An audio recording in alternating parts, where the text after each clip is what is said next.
જય શ્રી કૃષ્ણ દર્શક મિત્રો, મારી યુટ્યુબ ચેનલ અમૃતવાણીમાં આપ સૌનું હાર્દિક સ્વાગત છે। આજે આપણે આ વિડીયોમાં એકાદશી નિમિત્તે સાંભળીશું ગીતાજીનો બીજો અધ્યાય સાંખ્ય યોગ અને તેના મહાત્મ્યની કથા। જે મનુષ્ય ગીતાજીના અધ્યાયનું શ્રવણ કરે છે તેને શું ફળની પ્રાપ્તિ થાય છે તે સાંભળીશું। શ્રી કૃષ્ણના મુખેથી નીકળેલી વાણી એટલે ગીતાજી। તેને વેદ વ્યાસજીએ અલગ તારવીને આપણને ગીતાજીનો ગ્રંથ આપ્યો છે, જેને સાંભળવાથી આગલા અને પાછલા જન્મના પાપો બળીને નષ્ટ પામે છે અને અંતે મોક્ષ ગતિને પામે છે। અને જે મનુષ્ય ગીતાજીના અધ્યાયનું શ્રવણ કરે છે અને જીવનમાં ઉતારે છે તેને ધર્મ, અર્થ, કામ અને મોક્ષની પ્રાપ્તિ થાય છે। જો આપને મારો વિડીયો પસંદ આવે તો ચેનલને લાઈક, શેર અને સબસ્ક્રાઇબ કરો, જેથી નવા આવનારા વિડીયોના નોટિફિકેશન તમને મળતા રહે અને મારા વિડીયો આપ સુધી તુરંત પહોંચી શકે। અધ્યાય બીજો, સાંખ્ય યોગ, પૂર્વ ભૂમિકા। દુર્યોધને દ્રોણાચાર્યને બંને સેનાઓની વિગત જણાવી। દ્રોણાચાર્યે કંઈ પણ પ્રત્યુત્તર આપ્યો નહીં। દુઃખી થયેલા દુર્યોધનજીને રાજી કરવા પિતામહ ભીષ્મે શંખ વગાડ્યો। પાંડવોએ પણ શંખનાદ કર્યો। અર્જુનના કહેવાથી ભગવાન બંને સેનાઓની વચ્ચે રથ લાવ્યા। બંને સેનાઓમાં પોતાના જ સ્વજનો જોઈને અર્જુનનો કૌટુંબિક સ્નેહ જાગૃત થયો અને તે મોહની માયાજાળમાં સપડાયો। ફળ સ્વરૂપે અર્જુને યુદ્ધ કરવાની ના પાડી। ત્યારે શોકાગ્રસ્ત બનેલા અર્જુનને ભગવાન ઉપદેશ અને બોધ આપે છે। ભગવાને અર્જુનને શું કહ્યું તે સંવાદ સંજય ધૃતરાષ્ટ્રને સંભળાવે છે। અધ્યાય પ્રારંભ। સંજયે કહ્યું કે અશ્રુપૂર્ણ આંખોના કારણે જેમના નેત્રોની દ્રષ્ટિ અવરોધાઈ રહી છે અને જે કરુણા અને શોકગ્રસ્ત બનેલા છે તેવા અર્જુનને ભગવાન મધુસૂદને કહ્યું કે હે અર્જુન, આવા કુઅવસરે તારામાં આવી કાયરતા ક્યાંથી પ્રગટી? આવી દુર્બળતાનું શ્રેષ્ઠ પુરુષો સેવન કરતા નથી, વળી તે સ્વર્ગ આપનારી નથી અને યશ આપનારી નથી। હે પૃથાનંદન અર્જુન, આવી નપુંસકતા ગ્રહણ ન કર, કારણ કે તે તારા માટે યોગ્ય નથી। હે પરંતપ, હૃદયની આ દુર્બળતાનો ત્યાગ કરીને યુદ્ધ માટે તૈયાર થા। અર્જુને કહ્યું કે હે મધુસૂદન, હું રણભૂમિમાં ભીષ્મ અને દ્રોણ સામે બાણ યુદ્ધ શા માટે કરું? કારણ કે હે અરિસુદન, એ બંને પૂજનને યોગ્ય છે। ગુરુઓને મારીને લોહીથી ખરડાયેલ ધનની પ્રધાનતા વાળા ભોગો જ ભોગવવા તે કરતા મહાન ગુરુજનોને ન મારીને આ લોકમાં ભિક્ષા માગી ખાવી વધારે સારું છે। વળી અમને એ પણ ખબર નથી કે અમારે યુદ્ધ કરવું કે ન કરવું અને બંનેમાંથી કયું અત્યંત શ્રેષ્ઠ છે। વળી અમે તેઓને જીતીશું કે તેઓ અમને જીતશે? પણ જેમને હણીને અમે જીવવા નથી માંગતા તે જ ધૃતરાષ્ટ્રના સંબંધીઓ સામે છે। કાયરતાપૂર્ણ દોષથી તિરસ્કૃત સ્વભાવ વાળો અને ધર્મમાં મોહ પામેલા અંતઃકરણ વાળો હું આપને પૂછું છું કે જે મારા માટે સાચે જ કલ્યાણકારી હોય તે કહો। હું આપનો શિષ્ય છું, આપની શરણમાં આવેલા મને આપ માર્ગ બતાવો। આ પૃથ્વી પર ધન, ધાન્ય અને સમૃદ્ધિથી ભરપૂર રાજ્ય અને દેવોનું આધિપત્ય મળે તોય ઇન્દ્રિયોને શોષનારો મારો આ શોક ટળે તેવું મને લાગતું નથી। સંજય બોલ્યા કે હે શત્રુતાપન્ન ધૃતરાષ્ટ્ર, આમ કહીને નિંદ્રા જીતનારો અર્જુન અંતર્યામી ગોવિંદને હું યુદ્ધ નહીં કરું એવું સ્પષ્ટપણે કહીને ચૂપ થઈ ગયો। હે ધૃતરાષ્ટ્ર, બંને સેનાઓના મધ્ય ભાગે શોકગ્રસ્ત બનેલા અર્જુન સામે હસતા હસતા ભગવાને ઋષિકેશ કહેવા માંડ્યા કે તે ન કરવા જેવો શોક કર્યો છે અને પાંડિત્ય ભર્યા વચનો કહી રહ્યો છે, પણ જેમના પ્રાણ ચાલ્યા ગયા છે તેમના માટે તેમજ જેમના પ્રાણ નીકળ્યા નથી તેમના માટે પંડિતો શોક કરતા જ નથી। કોઈ કાળે હું નહોતો અને તું પણ નહોતો તથા રાજાઓ પણ નહોતા એવું નથી, અને ભવિષ્યમાં હું અને તું રાજાઓ અર્થાત આપણે સર્વે અહીં નહીં હોઈએ એવું પણ નથી। દેહધારીઓનું આ માનવ શરીર જેમ બાળપણ, યુવાની અને વૃદ્ધાવસ્થા પ્રાપ્ત કરે છે તેમ તેને બીજા શરીરની પણ પ્રાપ્તિ થાય છે। ધીરજવાન તેમાં મોહ પામતો નથી।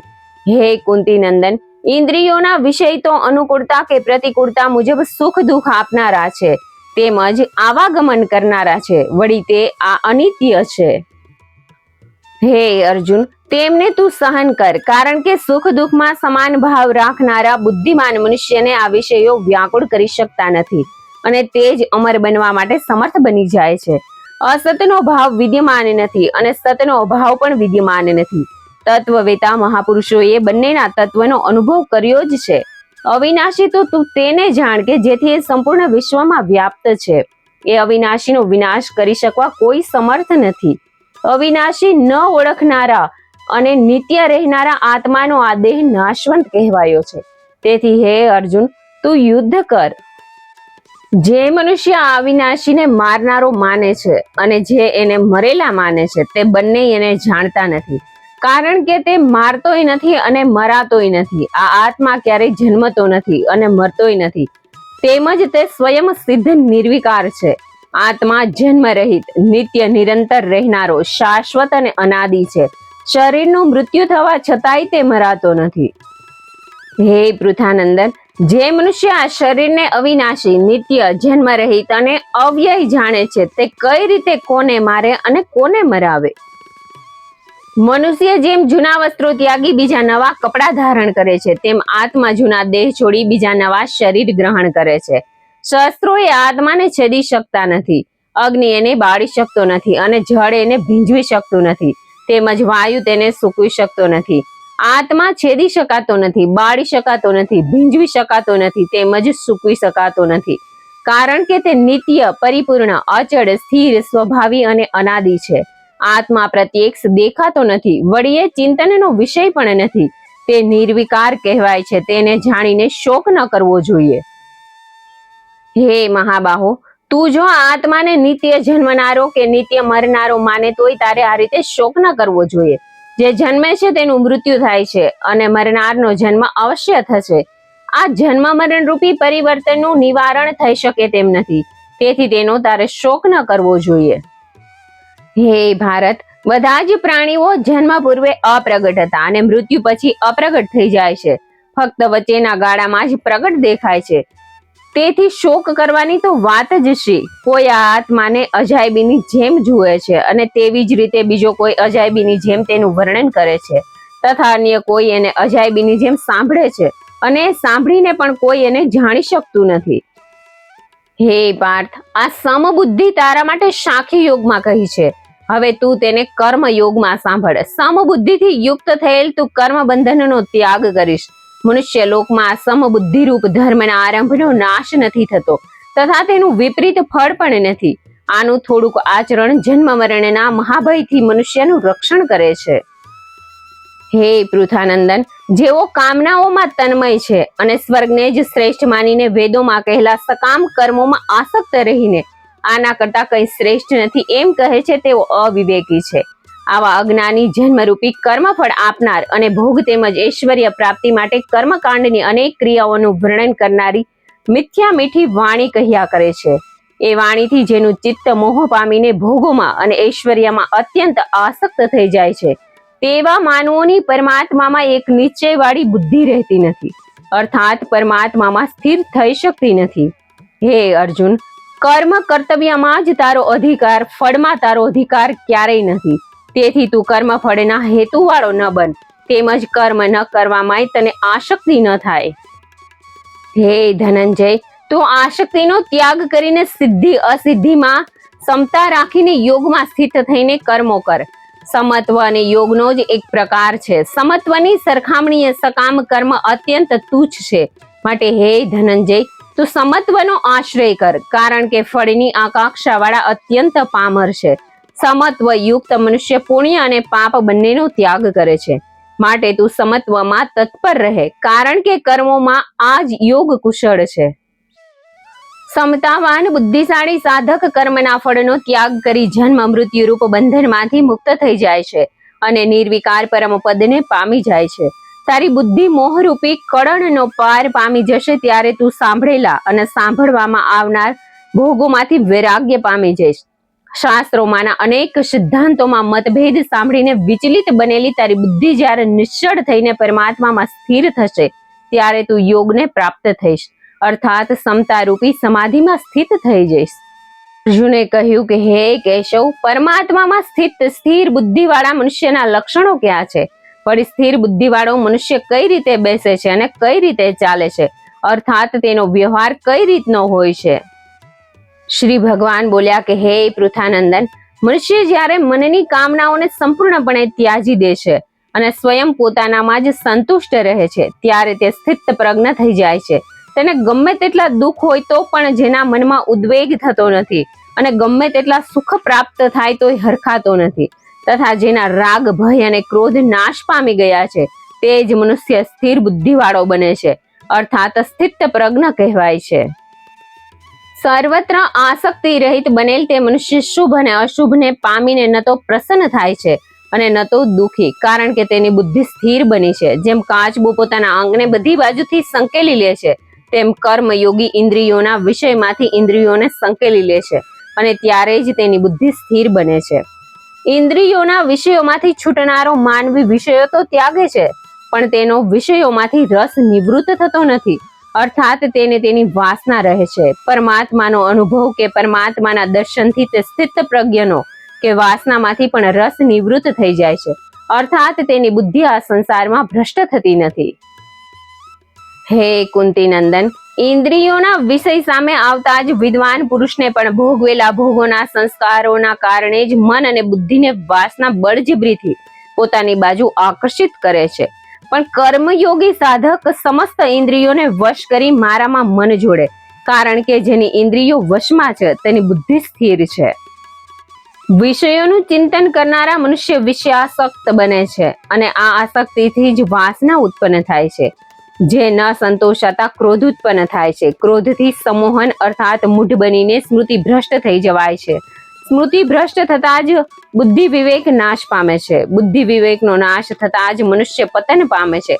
પરંતુ મનને વશમાં રાખનાર કર્મયોગી સાધક રાગ દ્વેષથી મુક્ત રહી પોતાના વશમાં રાખેલ ઇન્દ્રિયો દ્વારા વિષયોનું સેવન કરીને પણ અંતઃકરણમાં નિર્મળતાને પ્રાપ્ત કરે છે અને નિર્મળતાને કારણે સાધકના સમસ્ત દુઃખ નાશ પામે છે.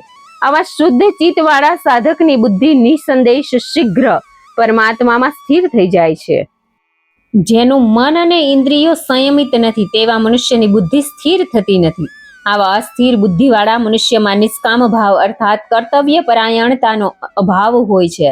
નિષ્કામ ભાવના અભાવે તેના મનને શાંતિ મળતી નથી. જેનું ચિત્ત અસ્થિર હોય તેવા મનુષ્યને સુખ ક્યાંથી મળે? પોતપોતાના વિષયમાં ભટકતી ઇન્દ્રિયોમાં જે મનને પોતાના અનુગામી બનાવે છે તે જળમાં વાયુ નૌકાને ખેંચી જાય તેમ તેની બુદ્ધિનું હરણ કરી જાય છે. માટે હે મહાબાહો, જે મનુષ્યને ઇન્દ્રિયો તેના વિષયો સાથે સર્વ રીતે વશમાં છે તેની બુદ્ધિ સ્થિર થયેલ છે. સમસ્ત પ્રાણીઓની જે રાત્રિ છે અર્થાત પરમાત્માથી જેવો વિમુખ છે તેમાં સંયમી મનુષ્યો જાગી જાય છે. અને જે પ્રાણીઓ જાગેલા છે અને ભોગ તથા સંગ્રહમાં મગ્ન છે તેઓ તત્વ જાણનાર મુનિની દ્રષ્ટિમાં રાત છે.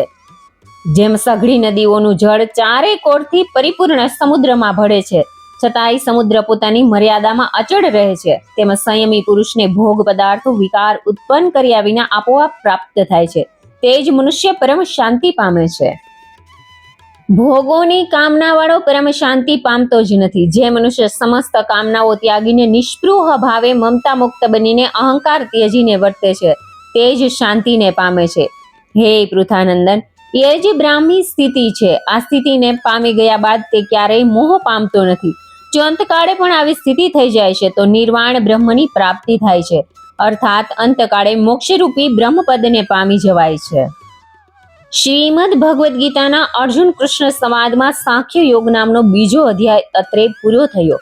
હવે આપણે તેના અધ્યાયનું સારાંશ અને મહાત્મ્યની કથા સાંભળીશું. સાંખ્ય યોગ અધ્યાયનો સારાંશ. અશ્રુપૂર્ણ આંખવાળા અર્જુનને ભગવાન મધુસૂદન કહે છે કે હે અર્જુન, તને કટાણે આવો અયોગ્ય મોહ થયો છે. આવો મોહ તને કાયર બનાવશે અને આ કાયરતા તારી કીર્તિનો નાશ કરનાર બનશે. સુખ દુઃખમાં સમભાવે રહેનાર જ અમર તત્વ પ્રાપ્ત કરે છે. સમતા રાખનાર જ મોક્ષ અધિકારી બને છે. જેનાથી જગત વ્યાપેલું છે તે જ અવિનાશી સત છે. શરીર નાશવંત છે. આત્મા કોઈને મારતોય નથી અને આત્મા કોઈથી મરાતો પણ નથી. મનુષ્ય જેમ જૂના વસ્ત્રો ત્યાગી નવા વસ્ત્રો ધારણ કરે છે તેમ આત્મા જીર્ણ શરીર ત્યાગી નવા શરીર ગ્રહણ કરે છે. આ આત્મા શસ્ત્રથી છેદાતો નથી. અગ્નિ તેને બાળી શકતો નથી અને પાણી તેને ભીંજવી શકતું નથી. વળી વાયુ તેને સૂકવી પણ શકતો નથી. તે સ્થિર, અચળ અને અવિનાશી છે. ક્ષત્રિય માટે ધર્મયુદ્ધ ઉચિત અને કલ્યાણકારી છે. હે કુંતી પુત્ર, તારો અધિકાર કર્મ કરવામાં છે, ફળમાં નથી. તેથી તું સર્વે કામનાઓ ત્યાગ કરી આત્મ સ્વરૂપમાં સ્થિર થા. જે મનુષ્ય કામનાઓને ત્યાગીને અહંકાર રહિત થાય છે તેમજ સમ્યક તત્વ ધારણ કરે છે તે જ મનુષ્ય શાંતિ પામીને નિર્વાણ પદ પામી જાય છે. બીજા અધ્યાયની મહાત્મ્યની કથા. ભગવાન ભોળાનાથને માતા પાર્વતીએ ગીતાના બીજા અધ્યાયના મહાત્મ્ય વિશે પૂછ્યું. ભગવાન ભોળાનાથ બોલ્યા કે શ્રી હરિએ લક્ષ્મીજીને જે કથા કહી હતી તે જ કથા હું તમને જણાવું છું. તે ધ્યાન દઈને સાંભળશો તો ગીતાના બીજા અધ્યાયનું મહત્વ તમને આપોઆપ સમજાઈ જશે. દક્ષિણ પ્રદેશના પૂર્ણ નામના ગામમાં સુશર્મા નામે એક બ્રાહ્મણ રહેતો હતો. અતિથિ સત્કાર, સાધુ સેવાને જપ, તપ, હવન, પૂજા પાઠ વગેરેમાં આ બ્રાહ્મણ મસ્ત રહેતો હતો. એકવાર આ બ્રાહ્મણ પ્રયાગના કુંભ મેળામાં ગયો. સાધુ મહાત્માઓ સાથેના સત્સંગમાં તેમણે પોતાની મૂંઝવણ વ્યક્ત કરતા કહ્યું કે હું સ્વયં કદાપી દુષ્ટ આચરણ કરતો નથી, છતાંય મારા મનને શાંતિ મળતી નથી. તેનું શું કારણ હશે? એક મહાત્માએ તેને કહ્યું કે તું ગીતાના બીજા અધ્યાયનો રોજ પાઠ કર, તેનાથી તારા મનને શાંતિ અને સુખ બંને મળશે. મહાત્માએ તેને દ્રષ્ટાંત કહ્યું જે નીચે પ્રમાણે છે. પ્રતિષ્ઠા નગરમાં દુર્દુમ નામનો એક રાજા રહેતો હતો. તેને એક આશ્રિત લોભી બ્રાહ્મણ હતો જેનું નામ વિક્રમ શર્મા હતું. રાજા વિક્રમ શર્માને અન્ય બ્રાહ્મણોને દાન આપવાનું કામ સોંપતો ત્યારે વિક્રમ તે સઘળું સ્વયં હજમ કરી જતો. મૃત્યુ પછી તે નરકમાં પડ્યો. કેટલાક સમય બાદ તેને ફરીથી મનુષ્ય અવતાર મળ્યો. તેના લગ્ન કર્કશા નામની એક દુષ્ટ સ્ત્રી સાથે થયા. આ દુષ્ટાએ પોતાના પ્રેમી સાથે મળીને એક દિવસ પોતાની સાથે સૂઈ રહેલા પતિનું શીશ કપાવી નાખ્યું. કમોતે મૃત્યુ પામીને તેનો પતિ પ્રેત બન્યો. કાળક્રમે તેની પત્ની મૃત્યુ પામીને બકરી બની. જંગલમાં એક દિવસ પ્રેત બનેલા બ્રાહ્મણે આ બકરીને જોઈ. તેને પોતાના પૂર્વજન્મના અપમૃત્યુની જાણ થઈ. તે બકરીને મારવા દોડ્યો. બકરી તો શાંતિથી ત્યાં જ ઊભી રહી. પ્રેત પણ તેની પાસે જઈને ઊભું રહ્યું. ત્યાં એક મહાત્માની પર્ણકુટી હતી. મહાત્મા પોતે ગીતાના બીજા અધ્યાયનો પાઠ કરી રહ્યા હતા. પ્રેત અને બકરી ત્યાં જ ઊભા રહીને પાઠ સાંભળતા હતા. પાઠ સાંભળવાથી તેની વૈરવૃત્તિ નાશ પામી હતી. તેઓ દરરોજ ત્યાં ઊભા રહીને પાઠ સાંભળતા. આ પાઠના શ્રવણના ફળ રૂપે બકરી અને પ્રેત બંને મૃત્યુ પામીને વૈકુંઠ પામ્યા. આ દ્રષ્ટાંત કહીને મહાત્માએ સુશર્માને ગીતાના બીજા અધ્યાયનો પાઠ કરવાની સલાહ આપી. નિત્ય નિયમપૂર્વક પાઠ કરવાથી સુશર્મા બ્રાહ્મણને શાંતિની પ્રાપ્તિ થઈ. અંતે સર્વે સુખ ભોગવીને સુશર્મા વૈકુંઠ લોકને પામ્યો. હે દેવી, આ મહાત્મય સ્વયં શ્રી હરિએ કહ્યું હતું તે તમને સંભળાવ્યું છે. આમ કહીને ભોળાનાથે માતાજીને ગીતાજીના બીજા અધ્યાયના પાઠનું ફળ સમજાવ્યું.